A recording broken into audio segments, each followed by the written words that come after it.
Hey man, I wanted to share some tips I use for saving my time on doing routine economic things like loot management, trading, that kind of stuff I often do between mapping or bossing or whatever you like to do. Anyways.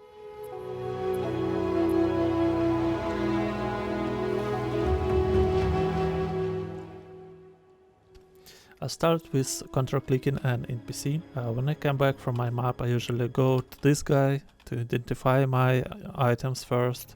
Instead of left clicking him and looking for this identify items button, you can just press Ctrl on your keyboard and left click an NPC. He will automatically identify all your items. It's kinda rude to make him do this without saying hello, but it works.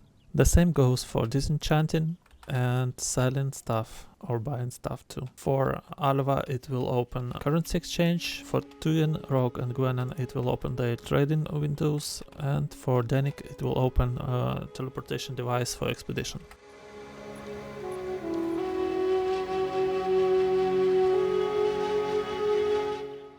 I also prefer to place NPC I visit after every map close to my portals. Same goes for my stash. Keeping them nearby probably saved me hours of time starting from PoE 1. There's Hideout panel with controls here, and you can hide and show it anytime by clicking this arrow here. You can press edit button and move everything you like or rotate it. If you have more than one look for any item, you can use your mouse wheel to scroll and change the looks of this item. I don't have any map devices yet, so it doesn't work. You can export it to a file and then import it from another device or whatever. You can also press this button, it will show all decorations you already own. Press edit again to stop editing. It's also nice to keep your stash not far from a waypoint, just because the people you invite in your hideout for trades won't have to run around looking for that chest.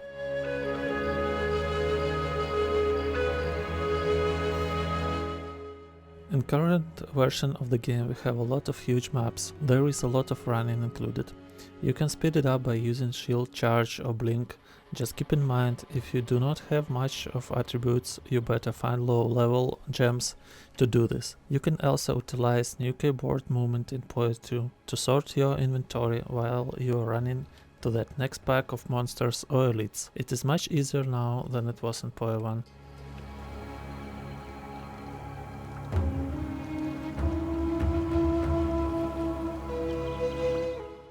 Next one is common stash technique called dump tab. When you come home with loot, instead of sorting it between different trade tabs, map tabs, etc., I just put everything in dump tab. The idea here is to get a bunch of stuff and sort it in one go, saving you a bunch of tab clicking and distance running between NPCs after every map. There are some shortcuts here to help you with stash management too. Control click will move item to stash NPC or player. Control shift click will move it to current stash tab, ignoring automatic tabs like currency 1 or unique 1. Shift click will split stacks. You can also right click currency item and then hold shift. You can apply it multiple times. When you are sorting your dump tab, there is a search box that can help you. You can type there, for example, waystones, and they will be highlighted. This works with any other stuff, ultimatum, etc.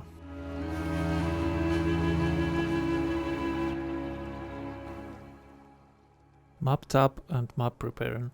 Another common practice is to prepare a bunch of maps before you start mapping. Just put them in separate tab, use the currency you want on them all, holding shift, and then sort them if you don't want to run some annoying mods, by typing undesired mod below in quotation. For example, if you are playing on hardcore and want to avoid maps with minus player resistances, just type player res in quotations below and undesired maps will be highlighted. You can also type shorter versions like RR, it will work too. It is a shortcut for that modificator. There is a website in development to help you with all shortcodes in PoE 2 called Reddit. I'll leave the link in the description. If you have some maps sorted out, there is no need to throw them away. Just bring 3 maps of the same tier to the forging bench. You can sort maps by tier by typing tier and number in search bar. Putting these maps in reporting bench will net you one new map, one tier higher with random stats. Keep in mind it won't work with corrupted maps. The amount of maps depends on your needs and playstyle. You can prepare 50 maps sessions or 5 maps, and anyway you will save yourself lots of time and frustration.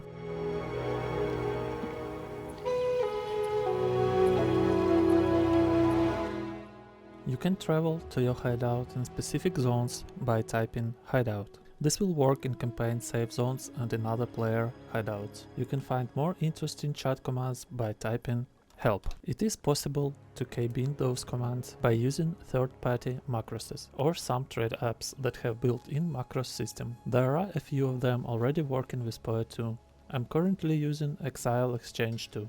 It's created of Awakened PoE trait, which is popular in PoE 1. It helps me with sprite checking items and allows me to key-bin some commands, like teleport to hideout or leave party after trade. There are few of them, like sidekick or PoE overlay 2. I'll leave the links below. Small demonstration of how it looks. This is Exile Exchange. For example, I want to sell my scepter. I press key and it shows me item stats. I can edit them to choose only those that have any sense and edit their values. In this case, I think the most valuable stats are cast speed for my minions and level of my minion gems. Then I press search. As you can see, my scepter is as shitty as Diablo 4 or even worse, so I probably won't try to sell it to anyone.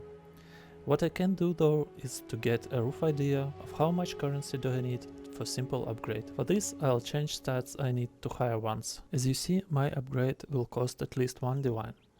Now I can press this button and look for them on PoE Trade website, where I can just buy it or edit it even more for more expensive upgrade.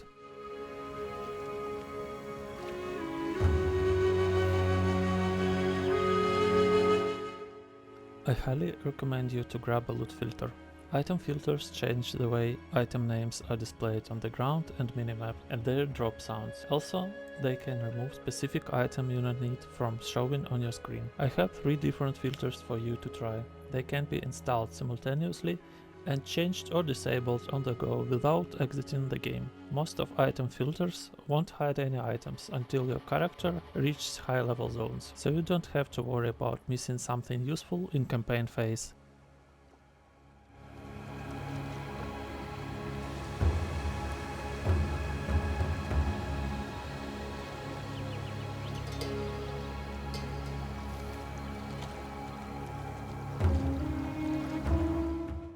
If you're interested in any topics you want to be highlighted in next video, please make your suggestions. Of course, I missed a lot of details. Feel free to complete this video with your comments below. Thank you for watching.